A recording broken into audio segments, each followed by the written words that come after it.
Yo, what's good, YouTube? This is Jay from TNJ. And going into conference play 4-0. I mean, who would have thought? But look at this. I mean, we're giving up a lot of points, 144.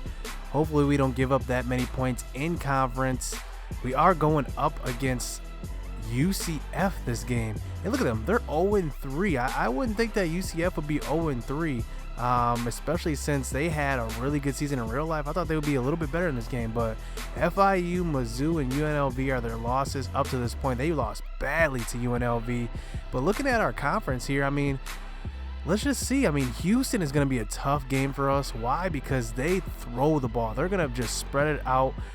I mean, they're going to run a no huddle offense. I mean, they're going to be getting our defense tired. So if we play them, let's see, when do we play them? Okay, we play them in a few weeks, four games before we play them.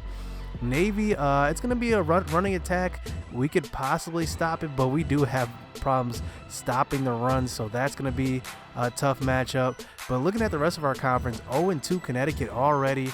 Cincinnati's 0-4, which I'm surprised at. Their overall is 81. You would think they're a little better, but I guess not. Memphis is 1-3. So our side of our division is probably going to come down to Navy and Houston. I mean, the early looks of it at least. I mean, they're 3-1. Houston is. Let's look on the other side of the bracket. Army is 3-1. So they are 1-0 in conference. Let's see, who they just beat. They beat Memphis by 3. So not bad. I mean, SMU is actually going to be a tough team too. I'm surprised they're 3-2. Look at that. They got 90 overall offense, 83 overall defense. Let's actually look at their team leaders because they're a throwing team. They throw the ball a lot. Hicks, 9 touchdowns, 3 picks, so he's doing pretty good. And then Sutton, who's actually going to be one of the prospects in the draft in real life. So he's going to be a guy to look out for. Maybe even a receiver that the Broncos might go after because the Broncos do need quarterback. If you guys don't know, I'm a Denver Broncos fan. So looking at this, man, I mean, we might be in pretty good shape in our conference. Let's see what BYU is doing. They're 3-1. This is our protected rival. Mangum, he's got, what is it, 10 touchdowns, 2 interceptions, so he's doing well. We play them the second to last game. And then here, I mean, I don't know. We'll have to see how the conference shapes up, but conference play is officially underway. Let's look at the preview of our matchup going up against UCF because you can't take no teams lightly, especially on Heisman. But look at that. They're rated way better. But look at Kirk Herbstreit. He finally picked us for the winner of this game. And look at that. We have the #1 pass offense in the nation.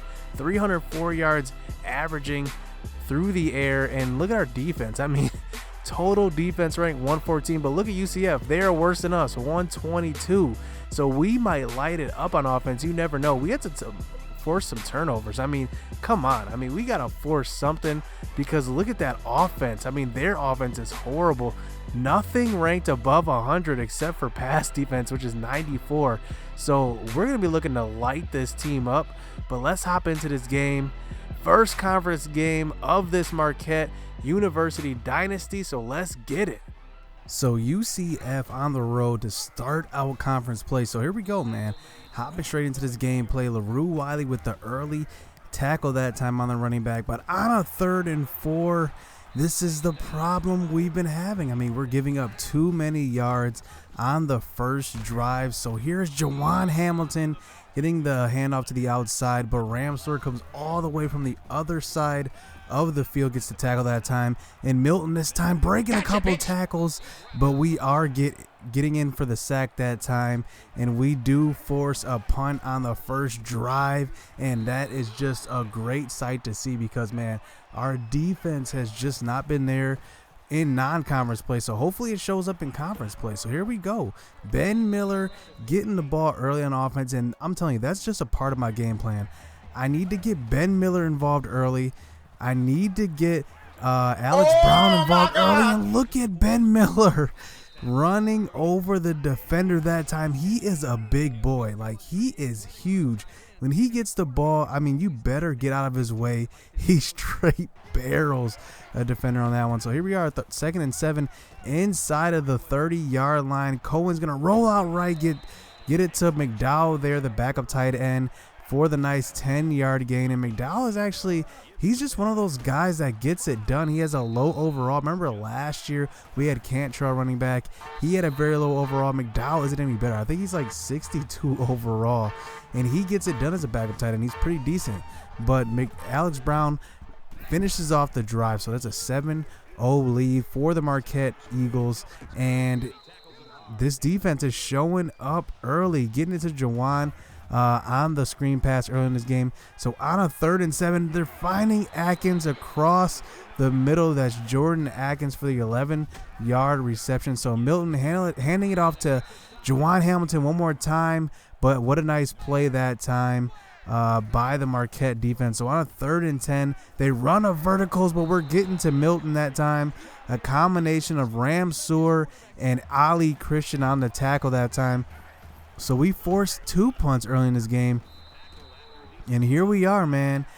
Back on offense in our own territory, but on a 3rd and 4, Cohen's going to drop back, throw to Ben Miller. That one's going to be deflected with a nice play by Moore that time, getting in for the deflection.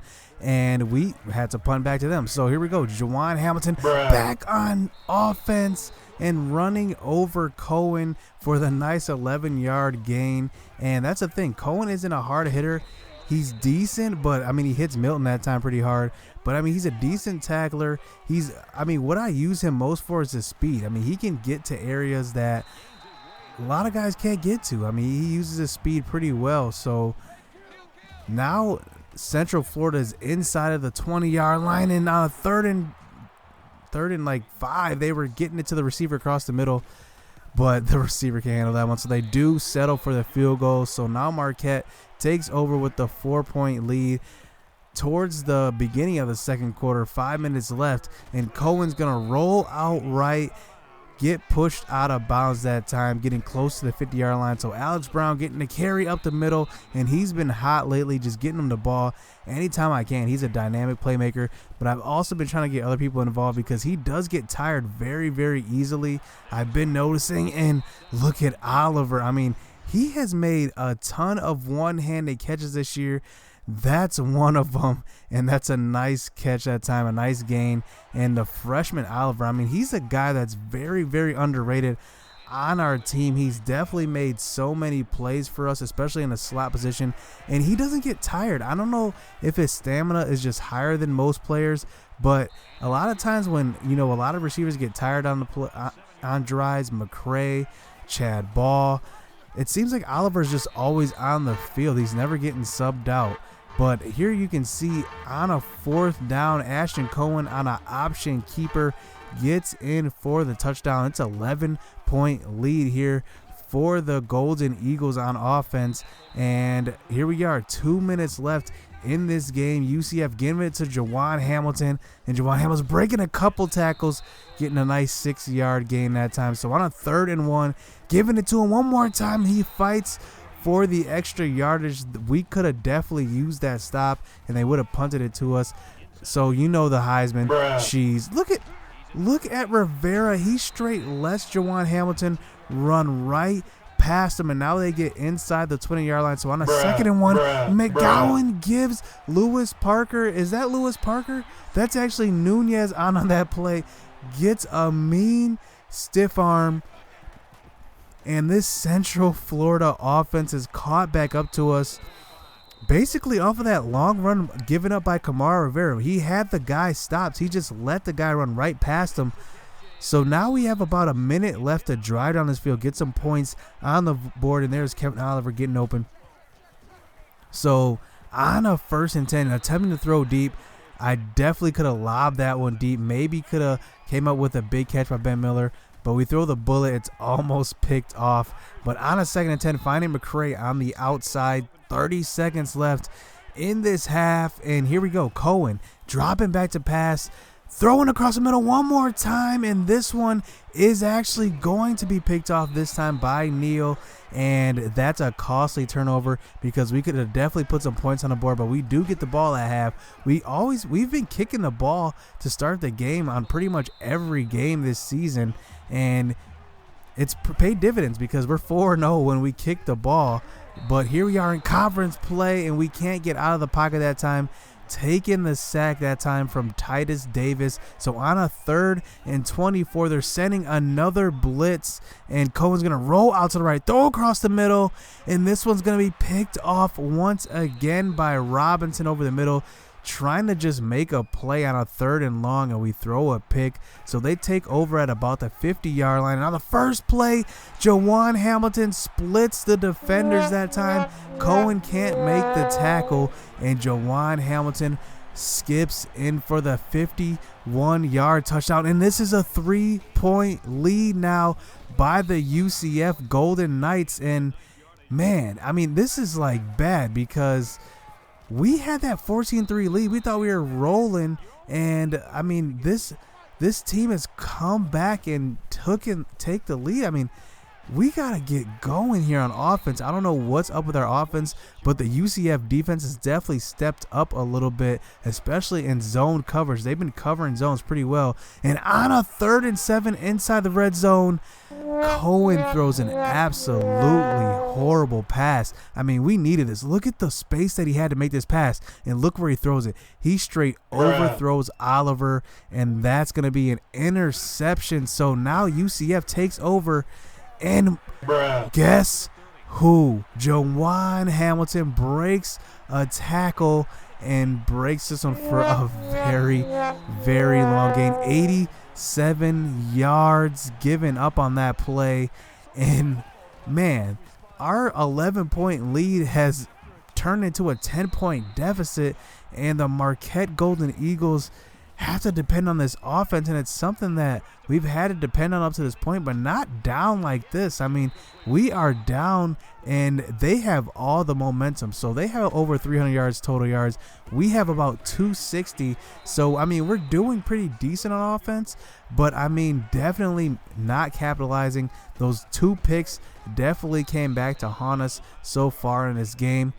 But we're at least driving on this drive. So on a 1st and 10 inside the 25-yard line, Cohen getting sacked, but luckily our lineman is there to pick up the ball. So on a 2nd and 21, going to run a counter play. They're not expecting it, and Brown is going to put a move on the cornerback, this time getting inside the 15-yard line on a shoelace tackle that definitely could have been a touchdown if it wasn't for that tackle. But on 3rd and 3, I trust him again, but he gets stuffed by the defensive tackle on that one, and we do settle for the field goal. So now it's a 7-point lead, and Jawan Hamilton, we got to stop that man, and Ramsor on that one gets the tackle. So on a 3rd and 4, almost at the 4th quarter, and Jawan Hamilton gets the handoff, but we do stuff it, so we force the punt, and we take over to start the 4th quarter down by 7 points, and Eddie McRae starting to quarter off, getting the reception over the middle. So here we are, Oliver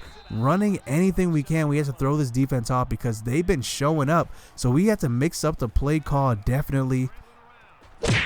And on the next play, Alex Brown gets straight smacked. So we're now facing a 3rd and 10. Ashton Cohen drops back to pass, finding Elliott, but Elliott gets absolutely rocked by the safety on that one. And we do punt it away to avoid giving UCF some very good field position. But pay attention to this play. Milton, this is such a weird play. Look at this. He trips over his running back, then trips over his lineman, stumbles into the end zone 11 yards back, and gets a safety. You will never see a play like that. I mean, what are the chances of that? You fall back, can't gain your momentum, and you end up losing 11 yards without a defender even touching you. And that's why you got to love those college rules. It doesn't require a defender to come and touch you. Just the knee has to be down. So, I mean, that's a weird change of events. But as you can see, we're facing a 3rd and long, and we get smacked that time trying to throw the ball deep downfield. And UCF takes back over with this 5-point lead. And man, Milton finding his receiver Traquan Smith for the 46-yard gainer, and that is a backbreaker because we definitely needed to stop them. And now they're just wasting time running the ball, but they're facing a 3rd and 2 and running a triple option or a speed option, and they get it out to Jawan Hamilton. Jawan Hamilton is just lighting up the box score in this one.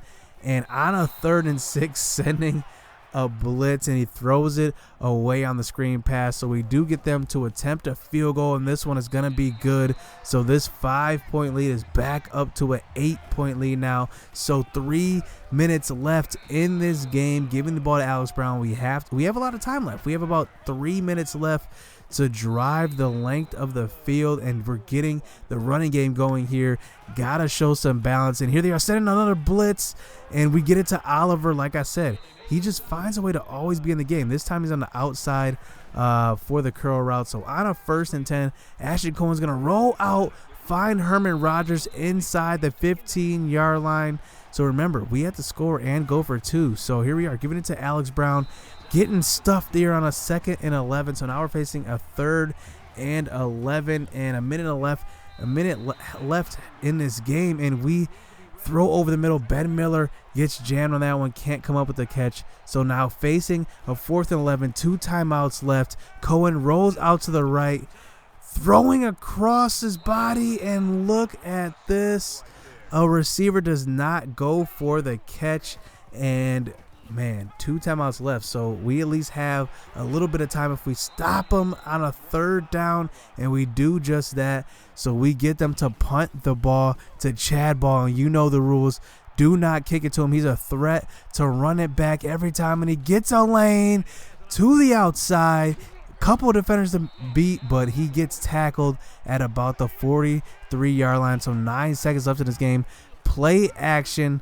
Cohen's going to drop back, throw deep, doesn't get enough on it.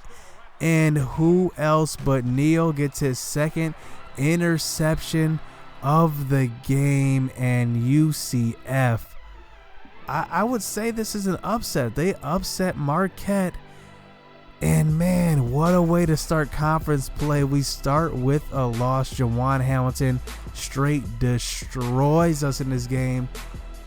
And man, I mean, we thought we were on a high in our non-conference games going 4-0, but UCF definitely comes through and they upset us at home. They take care of business at home. So man, we have some business to take care of. We have some mistakes to clean up. I mean, Cohen, 4 interceptions. That's inexcusable. Hit subscribe, hit that like button, man. It's a tough pill to swallow, I gotta be honest. But we're going up against South Florida next week, so we have a chance to redeem ourselves. So let's get it. Let's bounce back.